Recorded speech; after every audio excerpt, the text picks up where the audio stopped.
Well, all top congressional leaders were supposed to meet with Trump today to hammer out a deal that would keep the government funded past December 8th. But then came Twitter. The president tweeted this morning, meeting with Chuck and Nancy, unclear why the Democratic leaders' names are in quotes, about keeping government open and working. Problem is they want illegal immigrants flooding into our country unchecked, are weak on crime, and want to substantially raise taxes. I don't see a deal, proving once again there is zero upside to the new 280-character limit. Chuck and Nancy quickly responded by pulling out of that meeting, with Schumer explaining their reasoning on the Senate floor. We don't have any time to waste addressing the issues that confront us. So we're going to negotiate with Republican leaders who may actually be interested in reaching a bipartisan agreement. So I guess the future of government funding will have to wait, but in the here and now, it's all about tax cuts. And with his newfound free time, the president visited the Hill today to talk to Republicans ahead of a Senate Budget Committee vote on the plan.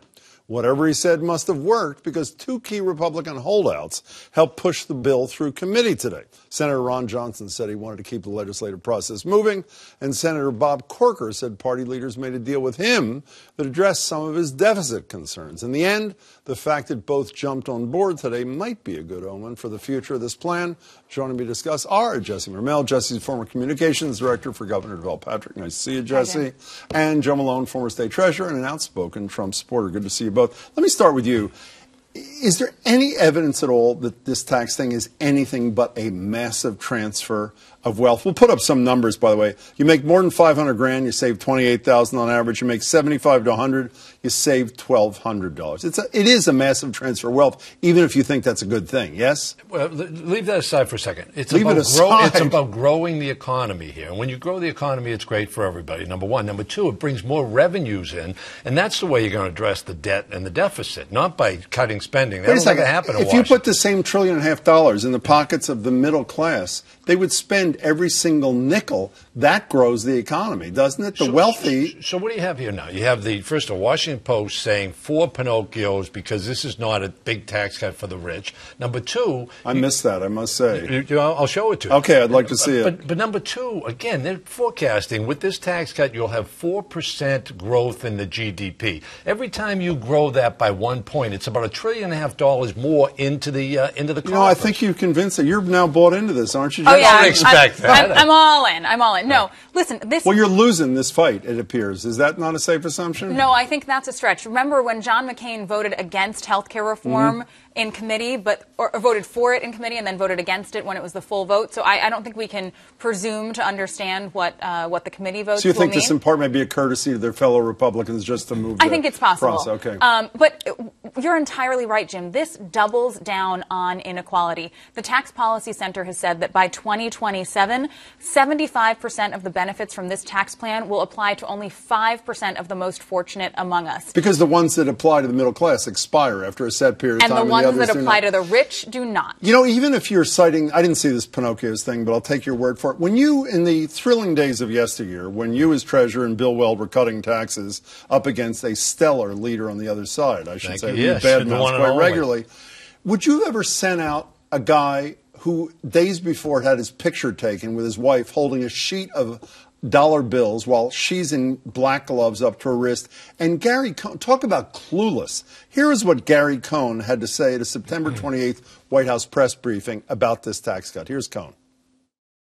If we allow a family to keep another $1,000 of their income, what does that mean? They can renovate their kitchen. They can buy a new. They can buy a new car. They can take a family vacation. They can increase their lifestyle. You know, if you can lend me $1,000, I'm thinking of buying a Lexus. That would really be.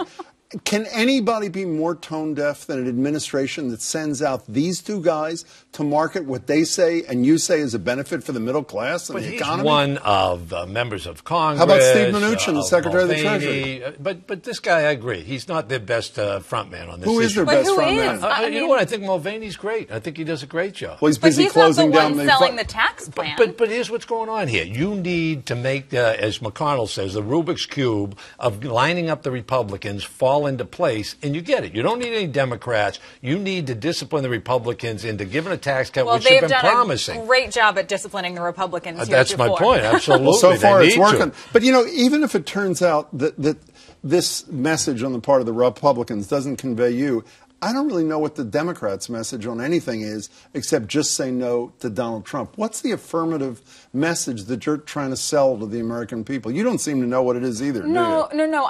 I think that you're partly right. I think that there isn't a great cohesion around what the message is. I think individual folks have had pretty powerful messages. Think about what Joe Kennedy said about the health care reform and putting it in terms of mercy. Think about what Seth Moulton has said. Obviously, Elizabeth Moulton has been a strong messenger. Two liberals from Massachusetts. Well, we haven't done too badly for ourselves here in Massachusetts following progressive public policy. So I agree with you to a point. There are messages out there. There's not a cohesive message, and we've got to figure that out and figure it out fast. Let's say on the Democrats for a second. Chuck and Nancy, which is not what I would ordinarily call them, but they sounds seem like to be an into amazing that. sitcom. Exactly my point. Yeah. What do you think? You know, John King comes on our radio show, a Dorchester kid from CNN every Tuesday, and says, you know, the public is not entitled to an outcome from Congress. It's entitled to a conversation.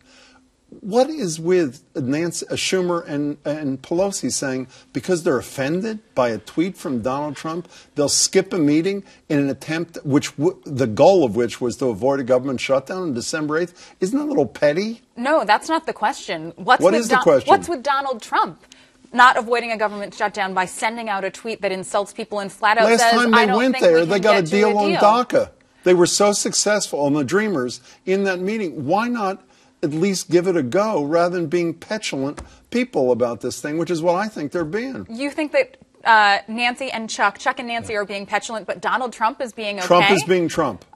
But someone's at some point, someone's got to be a grown-up and put their foot down and say, I won't stand for this behavior, and you can't treat us that way. You know, I'm almost embarrassed to ask you about the petulance of the president, but I'm going to do it anyway. How does he benefit? What is the benefit, except with 18 people in Indiana, when he insults the two leaders, Democratic leaders, who maybe he could cut a deal with to benefit his own agenda? What's the mileage? As I've said before, I don't buy into his decorum, but here's the way he thinks, in my opinion. You're judged by the enemies you keep, and so that's why he engages the NFL. You're not judged by the outcomes you don't Pocahontas. Well, he may get the tax. He doesn't have any yet, does he? But he's not going to get them from Democrats anyway. And now the next battle that he's framing here is the shutting down of government, and he wants to frame it based on you want more immigrants coming across the border. Okay. And the benefit for Donald Trump is distraction. From whatever is going on. In this case, you have the Flynn situation with him possibly flipping working on the with Bob investigation. Mueller is the rumor, but you have the tax bill that hasn't been going well, and with a Republican majority in both houses and in the White House should be going much better than this. He couldn't get anything accomplished on health care, and so he distracts. That is the benefit for Donald Trump. If that's the benefit, explain to me, either of you, if the goal here was distraction. People have seen this about 1,000 times in the last 24 hours. The president attempting to honor some Native Americans who were heroes in World War II, the Code Talkers, and it went a little bit off the rail. Here it is. You were here long before any of us were here, although we have a representative in Congress who they say was here a long time ago. They call her Pocahontas. But you know what? I like you because you are special. Okay, if a Democrat did what he just did, honoring, I think it was 3 World War II heroes, what would your response be? Forget it's Donald Trump. If a Democrat did that in front of them, tell the truth, Joe. You would go out of your mind about how disrespectful it was. Perhaps I would. And by the way, this is baked into who he is. So now the public talks about it, and they shoot the breeze about it, but he's Donald Trump. He's in character. If it was another politician, you'd say that's pretty weird. So is in character okay with you? You know what? I never agreed with his decorum. I like his policies, and I like the results he's getting. Again, we're more secure, and we have a stronger economy since he's gotten in there. Was this, you know, I heard a lot of people say, including a leader of the Navajos, this was a racist comment. It was clearly insulting. It was absolutely inappropriate, in my estimation. I even think Joe's. Is this racism on the part of the president? The president of Navajo Nation, I think, called it an ethnic slur. And I think it's up to the people who are being talked about to determine how they feel about a given phrase. And if the president of Navajo Nation says they feel that it is an ethnic slur and rises to that level of insult, we have to listen. This isn't the first time Donald Trump has been told how offensive this is. He doesn't care. He keeps saying it. And with all due respect to Joe, I think reactions like that normalize this behavior and make it seem like it's okay, and we cannot do that. You know, just one last thing about this. Standing behind Donald Trump, not standing behind, on the wall was a painting of Andrew Jackson. Yeah. Some are suggesting it was intentional because obviously Obviously, he was behind the Indian Removal Act and the so-called Trail of Tears. Thousands of Cherokees and others were killed along the way. Do you actually think, I don't know what you think, do you think that somebody in the White House, including the president, said, let's do this in front of a portrait of Andrew Jackson to add even further insult to this proceeding? I deeply, deeply hope not. I hope that was unintentionally offensive, because the alternative is just too disgusting. I want to stay with this for just one more second. I'm listening to talk radio far past my bedtime last night, by the way, and I just can't stop.